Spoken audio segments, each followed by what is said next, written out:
It's 3 o'clock in the morning.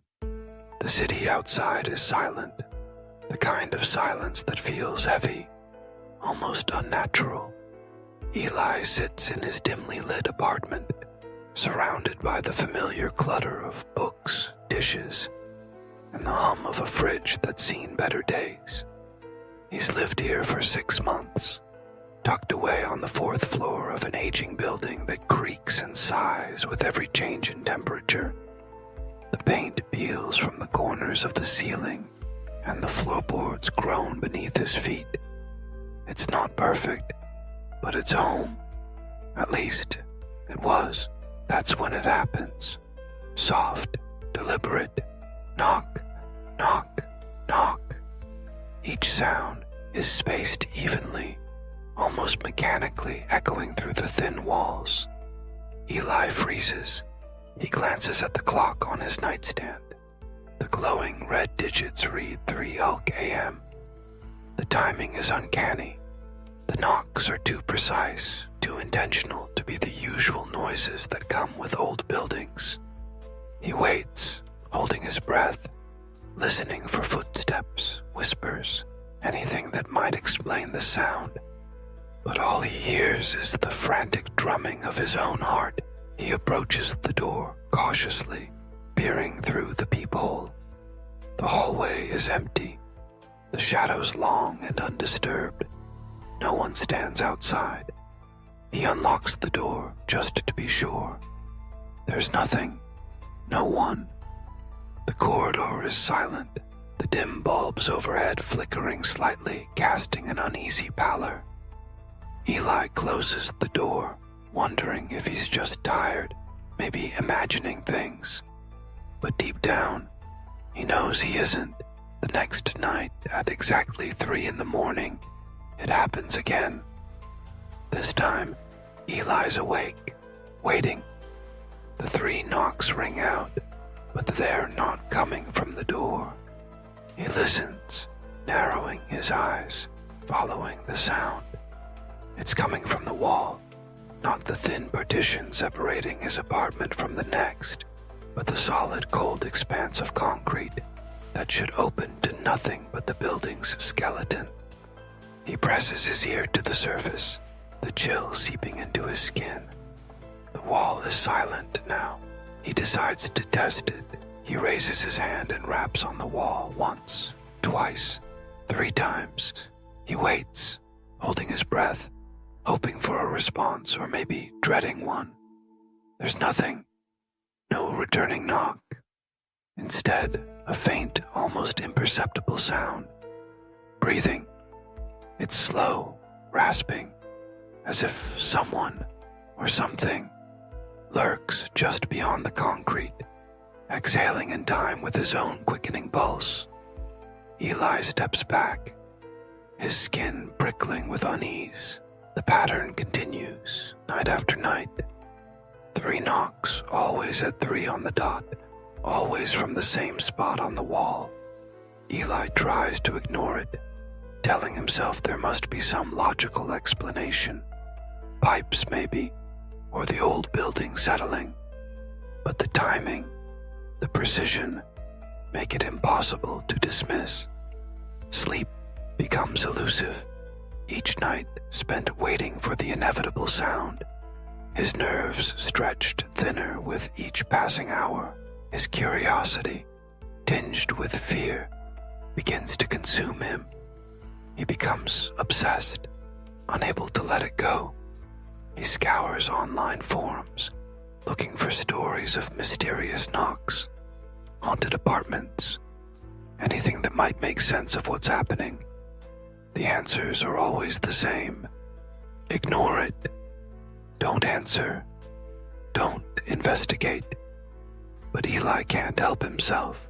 He decides to set up his camera, aiming it directly at the spot on the wall where the knocks always come from. He positions it carefully, making sure it's recording before he settles in for another restless night. 3 o'clock arrives, and with it, the familiar knocking. He resists the urge to react, forcing himself to stay in bed, eyes fixed on the glowing clock. Eli sat alone in his dimly lit apartment, the echo of last night's knocking still pulsing in his mind. Sleep had become a rare luxury, stolen by the relentless, hollow raps that seemed to come from within the walls themselves. Each night, at exactly 3 a.m, the sound returned. 3 deliberate knocks, as if some presence was demanding his attention. Questions circled his thoughts like carrion birds. Why here? Why him? What was trying to make contact from the other side of that wall? Driven by a mixture of dread and curiosity, Eli resolved to get to the bottom of the mystery. He scoured the building's archives, digging through old newspapers and public records at the local library. The further he went, the more unsettling the details became. The apartment's history was cloaked in whispers and half-forgotten tragedies. Then, amidst a stack of yellowed clippings, Eli found it. In the summer of 1981, a tenant had vanished without a trace from this very apartment. The police had combed every inch, but the case went cold. No body, no explanation, just an empty room and a lingering sense of unease. The article included a faded floor plan of the old building. Eli's eyes narrowed as he traced the outline of his own unit. The missing tenant's bedroom matched precisely the spot where the knocking always came from. It couldn't be a coincidence. The past, it seemed, was reaching out to him, through the wall, through the years. Haunted by this discovery, Eli decided he couldn't wait any longer. He hired a contractor, a man with no questions and steady hands, to break open the section of wall where the knocking persisted. The whir of tools and the crunch of plaster filled the air, and a thick, acrid dust settled over everything. As the layers peeled away, Eli's heart raced with a mixture of hope and dread. Was there something hidden here all these years? Finally, the contractor's crowbar struck something hollow. The wall crumbled inward, revealing a suffocatingly small cavity, no more than a grave carved into the heart of the building. A cold draft seeped from the darkness, carrying with it an odor of earth and decay. Eli shined his flashlight inside and recoiled in horror. The walls of the cavity were scarred with desperate, frantic marks.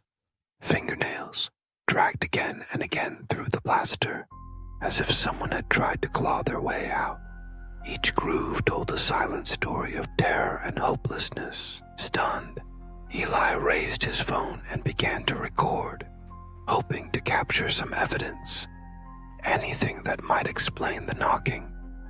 At first, there was only silence, broken by his own ragged breathing. Then, as he strained to listen, a whisper seemed to thread its way through the static. Barely audible, yet unmistakable, it slithered from the darkness with chilling clarity. "Let me out. You brought me back." Eli's blood ran cold. The voice was not his, nor the contractor's. It seemed to seep from the very walls themselves, ancient and accusing. He replayed the recording over and over, unable to shake the words from his mind. "Let me out. You brought me back." The knocking was not a warning. It was a summons. After that night, the knocking stopped. The apartment fell eerily silent, the oppressive weight of the past replaced by a different kind of dread.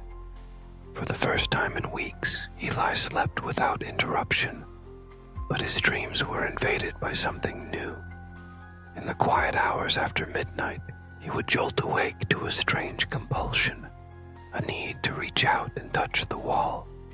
Each night, his hand would rise, almost against his will, and drum 3 slow knocks from within his mind out into the silent room.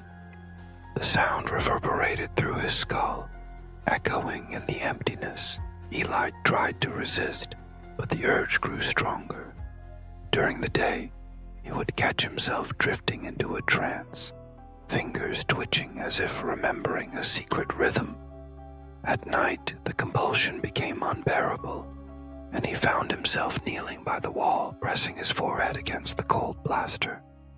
The knocking was no longer coming from outside. It was coming from within him. Then came the reports from the neighbors, whispers in the hallway, wary glances cast at his door. Someone was knocking on the walls every night, always at 3 in the morning. 3 slow, deliberate taps, so precise and chilling that the whole building seemed to hold its breath. One neighbor, unable to sleep, recorded the sound on her phone. In the grainy, shadowed video, the knocks echoed from Eli's now empty apartment, the door sealed and the lights forever off. Every night at 3, the neighbor murmured into her camera. It's always the same. Someone knocking from inside the abandoned room. Eli's world unraveled. He lost time, drifting through his days in a fog. The line between waking and dreaming blurred.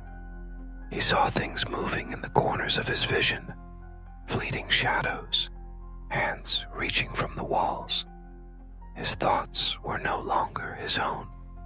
It was as if the presence in the wall had found a new host, and Eli was merely a vessel.